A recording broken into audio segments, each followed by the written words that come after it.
The 2018 recruiting class was one of the most hyped-up classes in recent memory, and the top 10 in particular had a good mix of dynamic scorers, freak athletes, and polarizing prospects. With it now being more than 5 years since these rankings came out, most of these guys have concluded their college careers, or at the very least have played a few seasons in the NBA. So now feels like a good time to look back at the top 10 players from the class and answer the question, where are they now? If you enjoy this type of content and want to see more, be sure to subscribe to the channel and leave a like on the video since I'm definitely going to be making more of these videos in the future. Now without further ado, let's dive into the top 10 players of 2018. Coming in at number 10 on ESPN's Top 100 was Jalen Smith, a lanky 6'9" power forward out of Mount St. Joseph High School. In his final high school season, Smith would put up a stat line of 22 points, 12 rebounds, and 4 blocks a game, going on to be named Maryland's Gatorade Player of the Year. For college, Smith would decide to stay home and sign with the University of Maryland, and in his freshman season put up a productive 11 points to go alongside 7 rebounds and 1 block a game. He would improve those numbers in his sophomore season, bumping up to 15.5 points, 10.5 boards, and over 2 blocks. Smith would declare for the draft following his sophomore season and be selected with the 10th overall pick by the Phoenix Suns. After spending much of his first couple seasons bouncing between the NBA and the G League, Smith would eventually be traded to the Indiana Pacers, where he's since been a key piece coming off the bench. Surfing in the backup role for Miles Turner, Smith on the season so far is averaging 10 points, 5.6 rebounds on an efficient 61% shooting from the field. He certainly flourishes in the backup role in Indiana, but with his contract expiring after the 24-25 season, I am curious to see what the Pacers do with him, as there's likely going to be many suitors willing to pay a good amount for the young and talented forward. But for now, he's certainly looking like a really solid NBA player. Ranking one spot ahead of Smith at number 9 is Anthony Simons, the 6'3" point guard hailing from the prep school powerhouse of IMG Academy. In his lone year at IMG, Simons would post numbers of over 22 points, almost 7 rebounds, and 3 assists per game. Simons was originally committed to Louisville, but would eventually decommit following all the scandals and bad press surrounding the university at the time. Despite showing some interest in other colleges, Simons would eventually decide to bypass college completely and instead train on his own for the upcoming NBA draft. Many experts thought this would severely hurt his draft stock, but he would still go on to be drafted by the Portland Trail Blazers with the 24th pick. His first couple years in the NBA saw him get very limited playing time, but he would eventually break out in his 4th season, putting up 17 points and almost 4 assists a game, largely being the second scoring option alongside Damian Lillard. However, now in his 6th season, and with Portland moving on from Lillard, Simons was given the keys to the team and is averaging a career-high 23 points and 5.5 assists. Portland is without a doubt in the middle of a rebuild following the post-Lillard era, and Simons seems to be the main focal piece the franchise is trying to build around. I certainly think he has the tools to be a franchise player, and I'm excited to see his development going forward, as well as the pieces the Trailblazers put around him.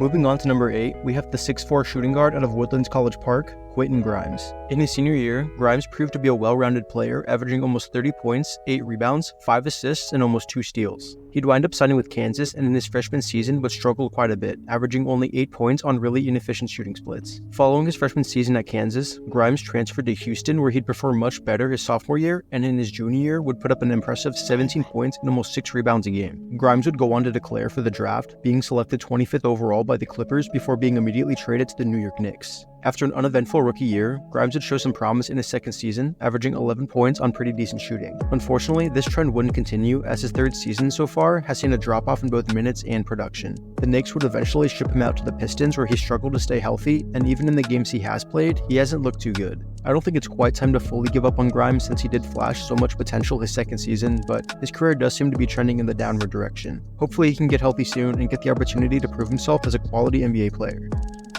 Up next at number 7 is Keldon Johnson, a 6'6" small forward out of the highly regarded basketball prep school, Oak Hill Academy. In his final year of high school, he recorded a stat line of 20 points and 6 rebounds a game before eventually taking his talents to the University of Kentucky. In his freshman season for the Wildcats, Johnson proved to be an effective player, averaging 13.5 points and almost 6 boards a game on pretty good shooting splits. Following his freshman season, Johnson would declare for the draft and end up being selected with the 29th pick by the San Antonio Spurs. His first couple years in the NBA, he was a solid contributor in the Spurs lineup, upping his numbers each year before eventually having a breakout season in year 4, averaging 22 points and 5 rebounds a game. Unfortunately for Johnson, his upward trajectory would be halted after Victor Wembanyama came to town and immediately took on the role as the franchise player. As a result, Johnson's numbers have taken a bit of a dip in year 5, and the once up-and-coming prospect for the Spurs has largely faded into the background. Now, this isn't to say that he isn't still a good player. He's still putting up solid numbers, and the consensus, at least among Spurs fans, is that his role as the second or third option is much more suitable for him. All this being said though, I'm very interested to see what the Spurs decide to do with Johnson as they look to rebuild. He's proven himself to be a solid, all-around player capable of putting up 20-point-per-game seasons, so whether he decides to stick with the Spurs or take his talent somewhere else, he's surely to be a productive player in the NBA for several more years.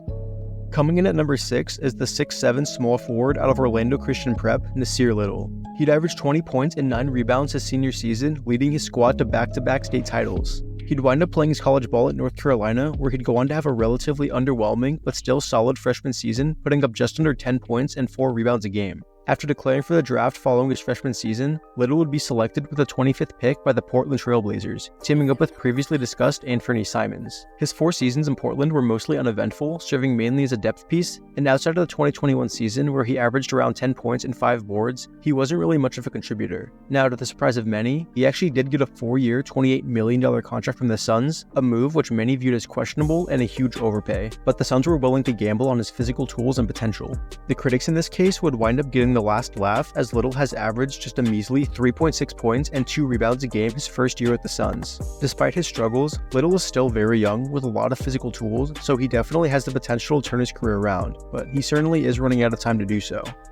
Up next at number 5 is a player who I'm sure most of you guys completely forgot about, and that's Romeo Langford, the 6'6" shooting guard from New Albany High School. Langford was known as one of the most prolific scorers in all of high school basketball at the time, averaging 35.5 points and just under 10 rebounds his senior season. Langford would choose to stay home and play his college ball at Indiana, going on to have a very solid freshman season, putting up 16.5 points and 5 rebounds in his lone year with the Hoosiers. He did have a bit of a reputation as a shot chucker, but his talent and offensive upside couldn't be denied, and after declaring for the draft, he'd be selected 14th overall by the Boston Celtics. Unfortunately for Langford, a combination of injuries and lack of opportunities has led to a very underwhelming start to his career, as the once highly regarded offensive talent is averaging just 4.6 points a game for his career on below average shooting splits. He's bounced around to different teams over the years, never really being able to find a consistent role with any of them. All this being said, there are some people still holding out hope that Langford can eventually turn that corner and be a quality NBA player, but as it stands right now, his NBA career has certainly been a flop.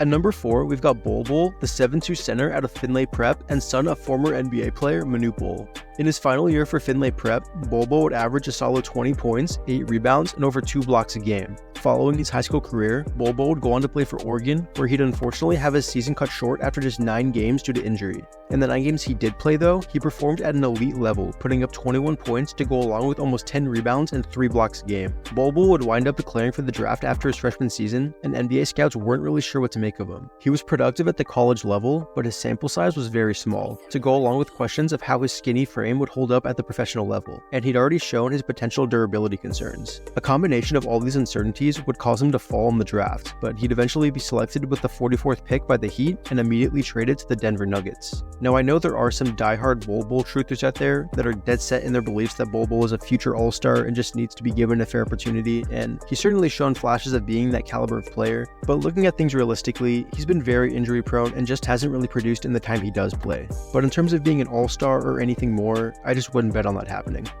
Moving into the top 3 now, we've got Cam Reddish, the 6'7" small forward out of Westtown High School. In terms of pure scoring ability, Reddish was viewed as the best the class had to offer. This was displayed in his senior year where he posted averages of over 22 points a game to go alongside 5 rebounds. Reddish would wind up signing with Duke with expectations of being the Blue Devils' primary scorer right off the bat. His lofty expectations as a scorer never really came to fruition, as he never seemed to be able to settle in and find his shooting rhythm while at Duke. He averaged 13.5 points, but shot just 35% from the field and 33% from deep. Despite his rather underwhelming freshman year, scouts were still very high on Reddish for his scoring ability and physical intangibles, and he'd wind up being drafted 10th overall by the Atlanta Hawks. Things never really worked out for him in Atlanta, as his inefficient shooting that he showed at Duke continued to plague him in the NBA.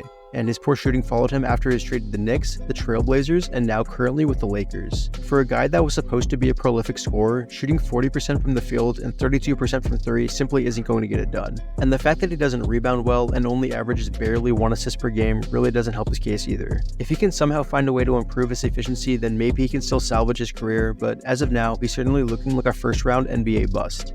Coming in at the runner-up spot is the man who does not need an introduction, Zion Williamson out of Spartanburg High School. This man was an absolute tank in high school, measuring in at 6'6", 272 pounds, and was a human highlight reel. We've all seen the mixtapes. He's an undisputed high school basketball legend and an athletic freak of nature. His senior year saw him average 36 points and 11 rebounds, and he did it in dominating fashion. After signing to Duke, his domination would continue at the college level, averaging 22 points and 9 rebounds per game on 68% shooting from the field. That production would be good enough to get him drafted first overall by the New Orleans Pelicans to be their next franchise player. With that in mind, Zion's NBA career has been up and down so far. When he's on the floor, he is without a doubt a franchise-level player, as seen by his career averages of 24 points, 6 rebounds, and almost 60% shooting from the field. The only issue, however, are his serious durability concerns, as he's missed an absurd amount of games so far his first 4 seasons. Hopefully, he can turn his injury luck around and further establish himself as an NBA star and franchise player for the Pelicans going forward, because he truly is one of the most exciting players to watch in all of the NBA. The top-rated recruit in the class of 2018 was RJ Barrett, the 6'7" small forward out of the basketball powerhouse Montverde Academy. Originally being a part of the 2019 class, Barrett would decide to reclassify to 2018 as he felt he was college-ready after his junior season. And it's certainly hard to dispute that claim with his averages of 28 points, 8 rebounds, and 4 assists per game while leading one of the top high school teams in the entire country. After finishing high school, he'd head to Duke alongside Zion and Cam Reddish to round out the Blue Devils' elite freshman trio. He'd live up to his number 1 ranking out of high school, leading the Blue Devils with 22 points to go along with over 7 rebounds and 4 assists per game.